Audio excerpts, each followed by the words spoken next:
Owning the Steam Deck and having a lot of fun with it, the AE Neo 2 was a very interesting piece of technology. Not only the form factor is completely different, also the size, but I was really curious how will this thing play. It comes pre-built with Windows 11 and has so much more power with the AMD Ryzen 7 6800U. It comes with a beautiful black 16GB RAM and 1TB storage capacity. So compared with my Steam Deck, this is going to be a completely different level of gaming on the go. Of course, I just want to take a close look at it like quickly just to unbox it and just see how is the overall experience when it comes to like unwrapping this thing, but also like playing with it. We're going to try a couple of my favorite games to play. They're like quite demanding and cannot be played on full HD, but also like high settings when it comes to the Steam Deck. And we're going to play some emulation. So stay tuned and let's go.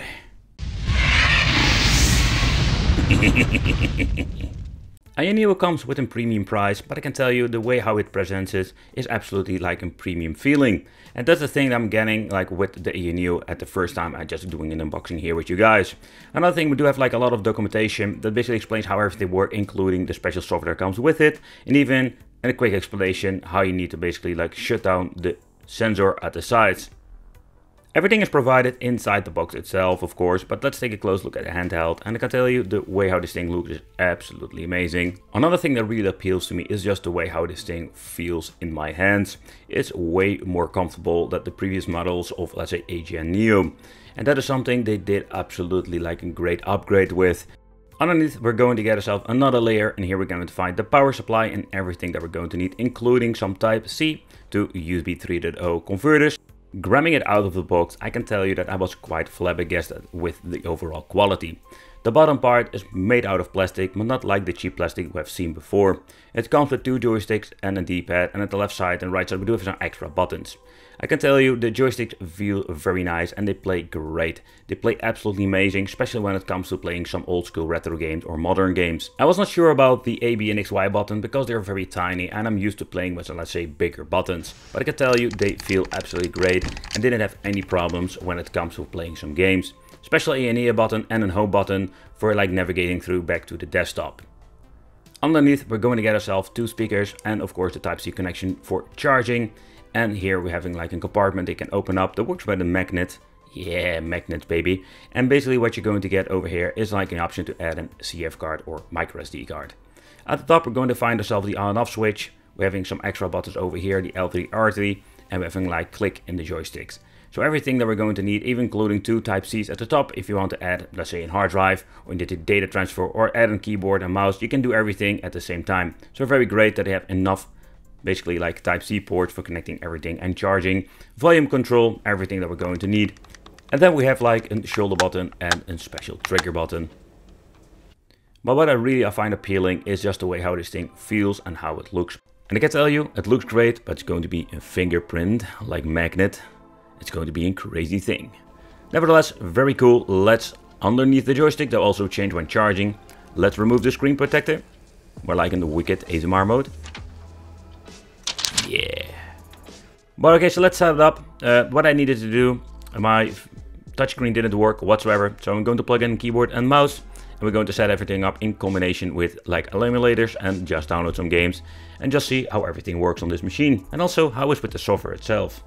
I wanted to just check out how far we can push the games. So what we're going to do, we're going to get like the full resolution of the screen. It's going to be, I think it was 1920 by 1200, if I'm saying it correctly.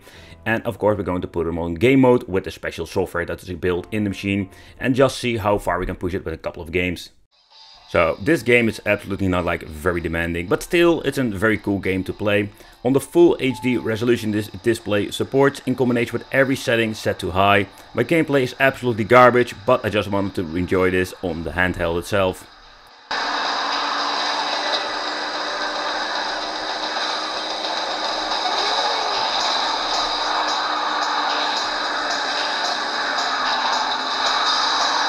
One of my favorite games to play is Outrun. I played it a lot on the PlayStation Portable and other systems, but on PC it looks absolutely amazing. Take consideration I couldn't like mess around too much with the setting itself.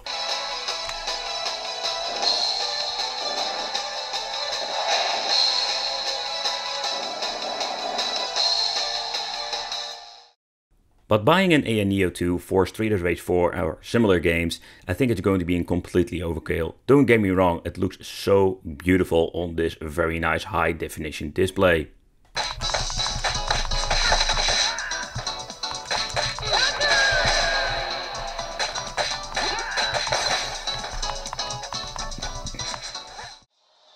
I've played a lot of Street Fighter 4 on the Neo 2. Don't have any recordings because that runs perfectly. I just wanted to show you how well Street Fighter 5 runs, and I can tell you that it's absolutely great on the maximum resolution, even in a mix of medium-high settings. This thing is absolutely crazy how cool like Street Fighter 5 plays. Another thing I also have noticed when going to play, the D-pad. It feels kind of strange at first, but I can tell you when playing some Street Fighter, I didn't have any problems getting any move out.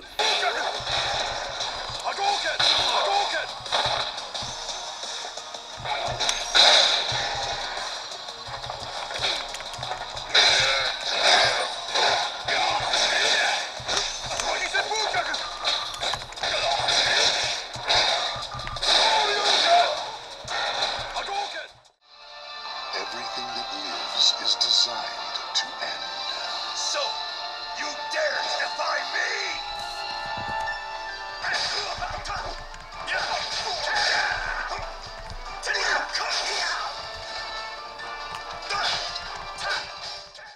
Oh yeah, I already told you I'm a big fan of fighting games. Another game I wanted to try is some Tekken 7. Another game that had so much problems with some of the devices. I did see some minor dips here and there, especially when it comes to the loading screen. But when you're actually going to get into the gameplay, I didn't have any big problems whatsoever.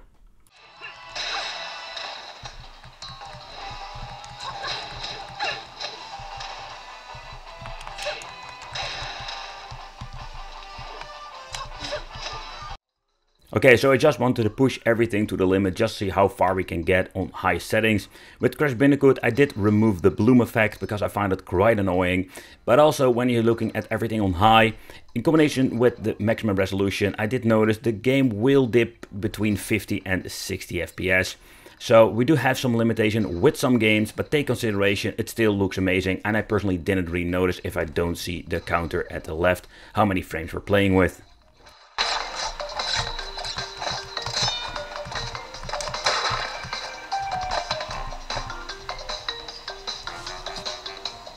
Dead Alive was a game I've tried on different, like say, Windows-based handhelds, and most of them couldn't even run it great. Low resolution without like a lot of great high settings. But with the Neo 2, no problem whatsoever, and I did get like a very stable frame rate in the overall gameplay experience.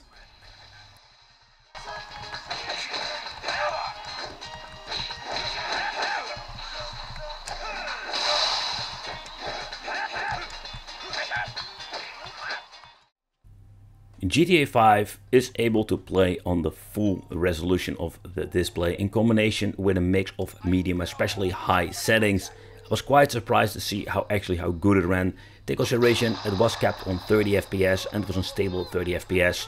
So to be honest, you need to like have a reduction in the specifications if you need to have like higher FPS. But let's take a close look at some emulation, because oh boy, this thing is absolutely a beast when it comes to this. Let's start off with some God of War. With previous handhelds, especially the cheap ones, yeah, we need to do a lot of like a speed hacks and other tinkering. With this, I just want to go full in. I have 10 times resolution and of course no speed hacks whatsoever. So this thing needs to be looking the most fantastic as it can be. And I've noticed when you're going to play, you do see some minor dips over here. So what you need to do is scale it a little bit down, so without like you have any problems when it comes to certain parts of the game. Of course, depending what kind of emulator version you're running, I was like flabbergasted to see how beautiful it looks on this display and such a high resolution. But when we're going to play it a little bit more, you can see it runs without any problems whatsoever.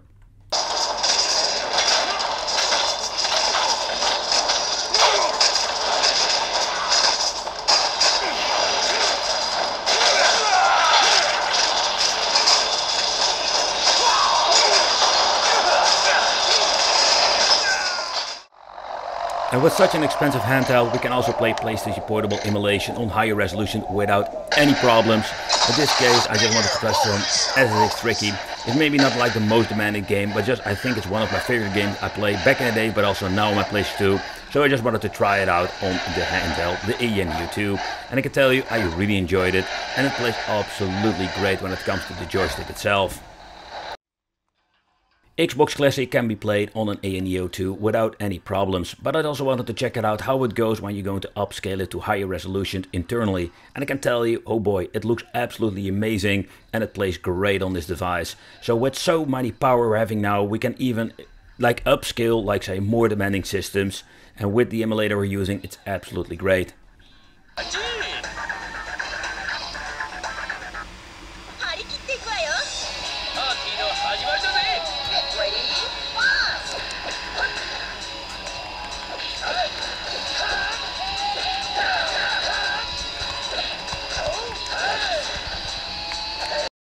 Another system I was really looking forward to test out on here is of course PlayStation 3. The first thing I just wanted to check out how fast will it load up. I'm just going to use normal eternal, let's say, resolution, don't do any weird upscaling. And when we're just going to get like the basic settings, it loads very quickly. And I personally really had like a very positive like PlayStation 3 emulation like performance on the ANEO 2, depending what kind of game you're playing and what kind of emulator version you're running, because in the future if it's going to be more optimized, you're going to get like way better performance. But again, like I really find it cool to see like this system plays very well. But okay, for the money, yeah, and the performance we're getting with it, I was expecting to run like at least PlayStation 3 at the normal resolution.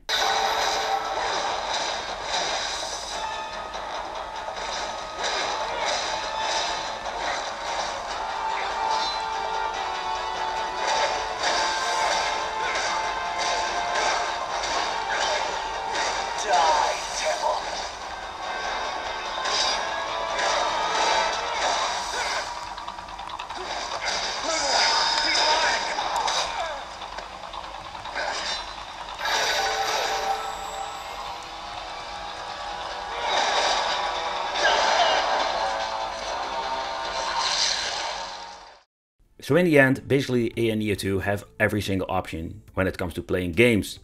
Okay, but I must be honest, but when it comes to my fingerprints on this thing, oh boy, what a freaking nightmare it is.